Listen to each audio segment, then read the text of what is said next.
this is Glenn Spencer of American Border Patrol bringing you another weekly podcast. This week we're going to be talking about border technology. In the last few years, you might have heard about the virtual fence that the Department of Homeland Security tried to build on the border. Boeing spent more than $1 billion working on a border virtual fence on 50 miles of border. The problem is, it didn't work. I recently spoke with Mike King of Border Technology at his shop in Hereford, Arizona, just a few feet from the Mexican border. Today I'm with Mike King of Border Technology. We're in his shop right here in Hereford, Arizona, just a few feet from the Mexican border. I'm looking out the window at the Mexican border. Mike, thanks a lot for talking to us today. Oh, you're very welcome, Glenn. Before we get started, what is this strange-looking thing behind you here? This is the pterodactyl ultralight aircraft, and we use this in a very simplistic thing. We realized that there was a problem on the border with radar and how well it could detect ultralights. And this is, so we picked this up and we fielded it to see how well radar could detect an ultralight aircraft, and we found that not very well. They can't. But this isn't high-tech, but it's used to test technology on the border to see if it can detect this new way of smuggling drugs into the border, or across the border, rather. They zip across with baskets underneath the ultralights. They pull a release, and 400 pounds of marijuana will drop in agricultural fields or desert dunes, and then the ultralight flies right back to Mexico. They don't even land. Mike, when we talk about border technology, what is it that we mean when we talk about border technology? Is it stuff that is used to detect and track or identify people? What are we talking about? Exactly. On the border, the problem is people coming across a border. And so what we've done, or what is being done, is utilizing available technologies that are currently out there. UAVs, cameras, sensors, and aircraft. Okay. And that's ultimately what they've thrown at the border up to this point to try to detect all these people. Right. And in some cases, radar. Yes, radar as well, yes. Okay. You mentioned sensors. What do we mean? We've heard a lot about sensors. There are different kinds of sensors. What's the most popular, what's the sensor that's most used on the border? The most popular sensor right now, and the most used, is the geophone. Basically, this little device right here, universal through all the sensors that are out there, ground sensors. That is the sensor right right there. This is ultimately the sensor that starts it all. And it's just a little magnet moving in a coil of wire, and it creates a little bit of electricity when it's vibrated. So if somebody's walking, a very small signal gets to this. Take that, you amplify it, and then you analyze that signal and decide whether or not it's a disturbance worthy of alerting somebody. And that signal is then transmitted out by radio to a headquarters. Yes. Now these are usually just standalone. It's just one of these sitting out there in the ground with a little antenna. Yes, regardless of who makes them, that's basically it. You have this in the ground, usually a wire coming out of this to a box. Right. The box has an antenna on it. Well, you've built some of these yourself, isn't that right? Absolutely, yes. This is the shell of one. It would have the antenna sticking out like this, and we'd bury it right to this level. I see. And then we'd have a wire coming out of it to one of these with a little shell around it. I see. And just to protect it from the elements. And whenever this shook, this would send out a signal. Ultimately, well, what's the range of something like that? These things work well at about 30 feet. Outside of that, if you turn up the gain too much, you start getting background noise, and it interferes with what you're really trying to do. So these were placed on trails where we kind of knew where people were coming along. Yes. Placing a sensor like this is a tactical operation. You go out and you find where they're walking, and you look for footprints, and you say, ooh, they're using this trail. You put it down. When you come back a few weeks later, because you've caught a bunch of people on this trail, they're going to stop using that trail because they're not dumb, and there won't be any footprints. They'll dig this thing up, and they'll go find another trail and put it down. So it's not the most efficient way of using sensors. So they have hundreds of these, maybe, and they move them around. There's another kind of sensor you tried out. It's an optical sensor that used infrared. Tell me about that. The company I work for, Border Technology, and also the U.S. government has actually also tried these things, and they both had a lot of really hard times with these. In a perfect environment of like a parking lot, this works great because there's nothing moving. You have asphalt sitting there and nothing's happening. It's an infrared detector with a great range. Yes, basically what happens is this has a lens in it that focuses heat, person's heat or an animal or anything else. and as that heat comes in, it's focused right onto a sensor. So we have a very narrow beam of coverage. Right. And when it detects a change in heat, a rapid change in heat, it goes, okay, that's probably something moving, and it transmits it. But what we found is if there's a tree in the background creating a shadow from hot to cold, that would set it off. It had a range of 200 feet or so. 200 feet, much better than the 40 feet, but you had problems with it. Yes, or a fly would land on here, or bushes would be moving. Bird or all sorts of things that could possibly set this off. We're setting it off, and we're getting too many false positive hits, and so we decided to mothball this for now because it just wasn't good enough for the real world out in the field. Because those are sensors. Yes. Now the Border Patrol has cameras. They're mounted on posts. There's one right over here. They're all along the border. These cameras are usually hooked up by microwave to a Border Patrol station, and you'll go into the Border Patrol station and there's a wall of TV monitors up there, and you may have 40 of them, and you may have 2 people sitting there trying to watch all of the cameras. And I understand that is a problem where you can control the cameras. They can control these cameras, look around, and have day and night. But it's a problem because you get fatigued. In other words, the person is sitting there maybe watching this camera as something is going on over there. I understand you guys developed a system using cameras that were operated over the internet by civilians. Yes, what we did is we bought a camera that was, at the time, better than anything that the Border Patrol was using, a very powerful camera. It looked like this thing over here? Yeah, this is a mock-up of the camera right here. Okay. What we found is that we could detect a human at 6 miles with this, and the location that we chose for this camera here on the property gave us a grand view of the border. It's 12 miles of the border. Yes, virtually 12 miles of the border we can see. So what we did is we created a system where somebody not on the property could control the camera. We utilized the internet and gave them full control of the camera from their house. So they could be anywhere in the world, log into our system with a password, and be able to take control of that camera completely and find people. And then they could call the Border Patrol themselves, but they could also record it. So we could get feedback on how well the system was working. And these were volunteers, and I understand that Texas set up a system like this, and when they first put out the call, they had 3,000 people volunteer. We had one of our chief volunteers, although there were others, where you had it in San Antonio, Texas, a retired Coast Guard captain. Yes, he would log into the system. He was very vigilant. He had a passion for this, and he would get on that camera, and he helped us work out bugs in the system and everything, allowing us to make the system even better. But he caught in like 1,500 people. Yeah, in 6 months, I understand. Yeah, right here on the ranch. Yeah, it was amazing. And Virtual vigilance oversees the Mexico border, not the entire 2,000 miles, and it's not the Border Patrol, not Homeland Security. These images were captured by a mobile unit on loan to a group known as the American Border Patrol. The Night Beat's Jesse DeRiado talks to one of its volunteers using another camera to watch from afar. He was more than 500 miles away. I had 7 Border Patrol agents on horseback, 10 on the ground walking, and a helicopter out there. Chasing illegal immigrants crossing a ranch on the Arizona border. All it took were phone calls from virtual volunteer Bob Parker. If this doesn't look like Arizona to you, that's because we're overlooking Canyon Lake. From his high-tech vantage point, Parker says he's been busy. 1,500 people and 5 loads of drugs. From Canyon Lake. From Canyon Lake. From his armchair. It does make it much easier, whereas the Minutemen go out and they'll sit on the border. They can't see what I have the capability of seeing.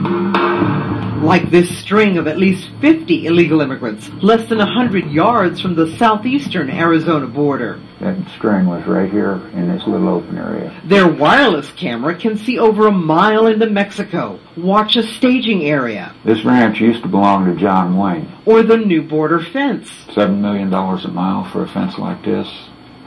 I don't think so. Plus the billions spent on a virtual fence. On a system that has basically been scrapped.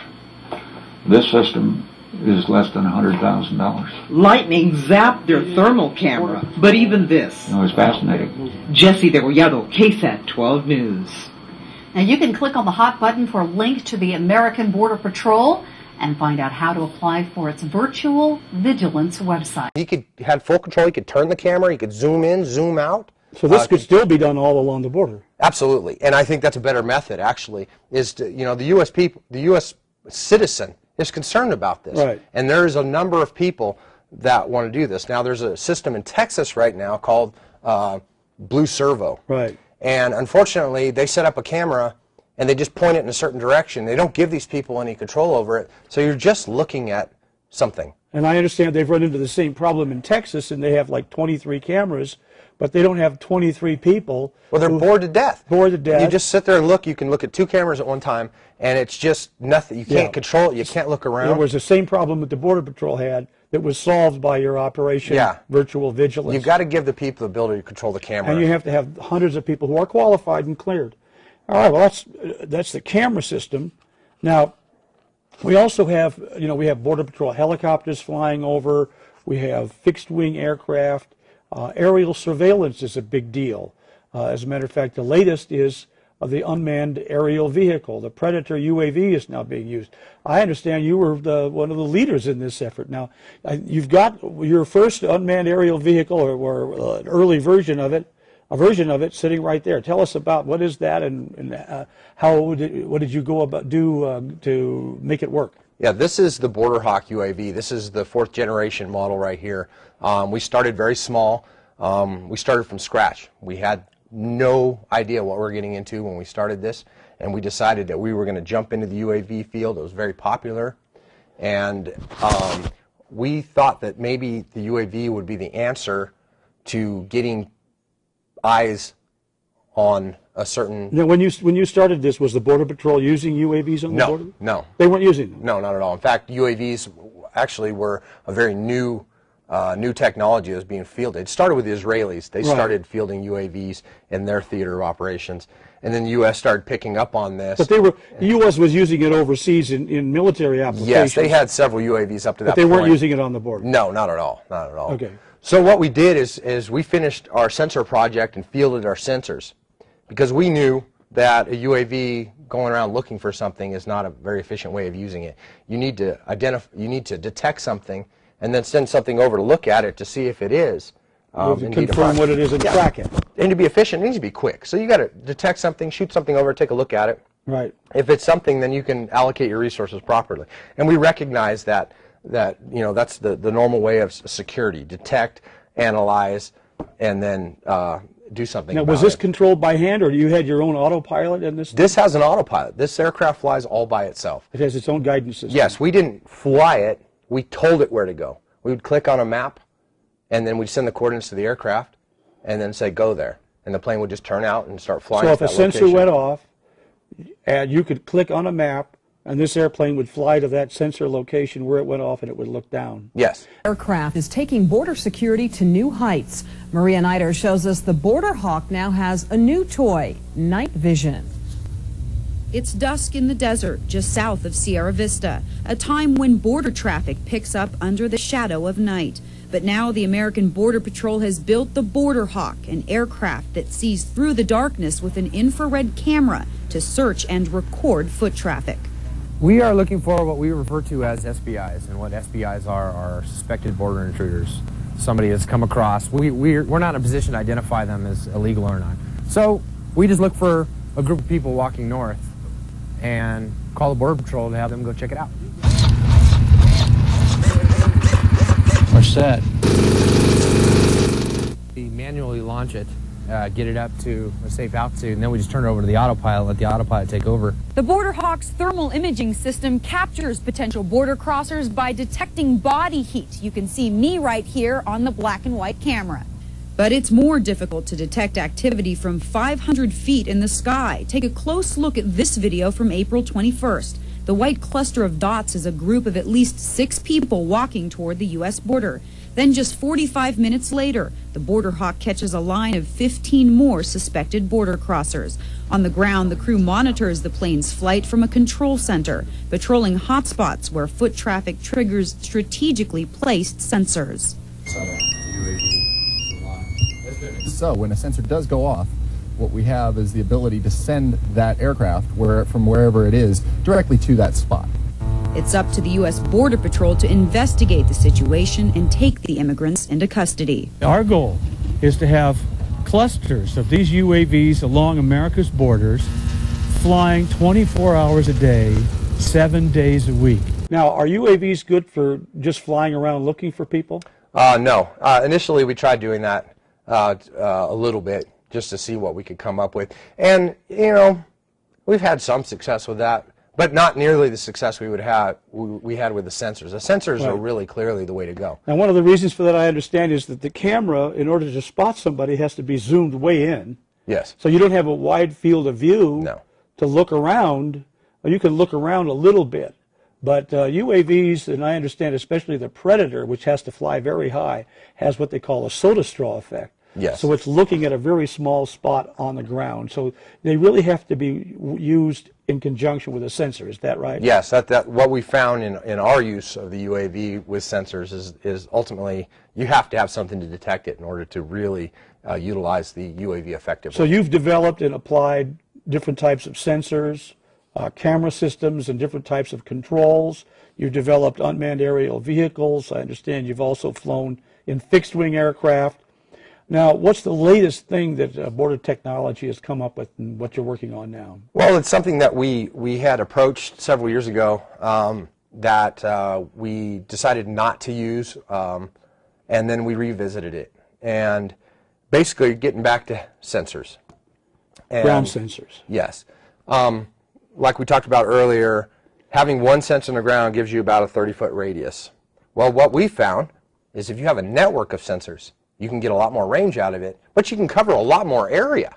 So what we did is we decided to come up with a linear sensor array that could stretch up for thousands of miles if you want to, because they just connect together, thousands of miles, and we created a seamless barrier against people coming in. We can detect anybody crossing that for thousands and thousands of miles. Are they good for 30 feet? No. What we found in this network is having several sensors gives you a huge leg up. We were surprised when we first started using this, when we were detecting outwards of 300 yards. 300 yards? Yes. That's almost 1,000 feet. Yes. So in the same thing we did with this by developing tactics with the UAV, we realized that this would change the tactics of border security on the U.S.-Mexico border. See, if we put this sensor line close to the border fence, we could detect them in Mexico, and we could deter instead of just capture. This is a theory, but did you actually test it out? The current system we have right now is a half-mile stretch. You installed a half mile of this on the border? Yes, we are about 250 yards from the border. But the point is that you have actually installed this system and tested it in a realistic environment here at the border. Oh, absolutely. The way we have it set up right now, we can detect people far away from it, and we can also count how many people cross. It runs off electricity. Don't you have to have wires running to it? It's so small and obscure, we could use solar panels to keep it on forever.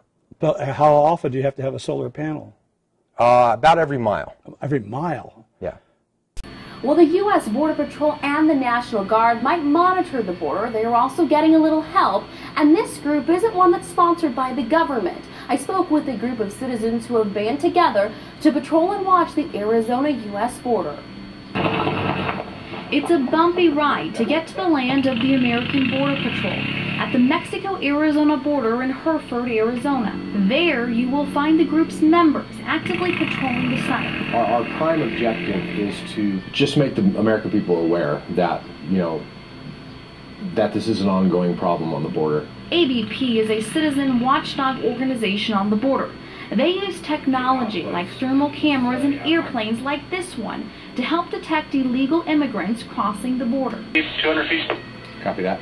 But there's a new piece of equipment the group is getting ready to unveil called the Sonic Barrier. With every step I take along this area of the border, I'm being monitored by the Sonic Barrier. So when I go like this, the system picks up my movement even more. It's 100% effective. It absolutely would work. The group has set up a half mile of this new technology. The Sonic Barrier picks up people's footsteps along the border and then sends an alert into the system. It's their answer to the so-called virtual fence that the feds just pulled the plug on. How about reliability? How long have you been using this system? Well, we've had this one on for 8 months. 8 months. 8 months. And the only problems we've had is because we had simple solar panels set up that weren't, you know, anchored to the ground. They would blow over in a big windstorm. So you really didn't have any problems? No, not at all. It was from the fundamental technology. Yes, the technology itself is solid, and it's 100% effective. 100% effective. You can't see it. You can't tiptoe across it. You can't tiptoe across it. If you have your engine on, even in this thing here, we would detect you. You can't tunnel underneath it. This is called what? What do you call it? The sonic barrier. Sonic barrier. It sounds like it really would be something that the government is interested in. Now, but the government has spent a lot of money on something called what was it? The virtual fence. Yes. That they spent $1 billion on with Boeing. And I've read that it didn't work. When Boeing was awarded the initial contract back in 2006, it made some rather extravagant promises, claiming it could complete the project quickly and that virtually no one would be able to sneak across the border undetected. And how has this worked out? Well, it hasn't worked out so far as well as they had hoped. And that's putting the best possible face on it. Richard Stana is Director of Homeland Security Issues for the GAO, the Government Accountability Office. One of his jobs has been to investigate and monitor the project for Congress. According to Stana, Boeing promised to complete the first 28 miles of the surveillance system in just 8 months and wire the entire Mexican border in 3 years. In fact, this was supposed to be all deployed by now, by 2008, 2009. The entire southwest border was to be covered by SBI. But it hasn't happened. No, we're still in the early stages. In fact, after 3 years and $1 billion, they're still fiddling with the first 28 miles, with 1,972 to go. And that's just one of the problems. You know, when Boeing first got the contract back in 2006, they made promises that they would be able to apprehend, at least detect and apprehend 95% plus or minus 5% of all the incursions. That hasn't happened. No. They promised camera ranges of 10 miles. They promised radar ranges without clutter. And that didn't happen either. No. And that's not all. The software had bugs. Some of the equipment proved unreliable in the heat and high winds of the desert. Components would break and maintenance proved to be an issue. What happened there? In my opinion, they put too much new technology into this and kind of overthought the problem. They brought in radars and high-tech cameras and satellite communication and all these different things that really... Why wouldn't a radar work? You could see people coming. Well, it works great in the parking lot. It works great in the lab. Yeah. If you have a perfectly flat area and someone walks across it, it'll work great. It isn't perfectly flat. And even the area they set it up in actually kind of worked in their favor, but even then, the terrain, just in a fairly flat environment...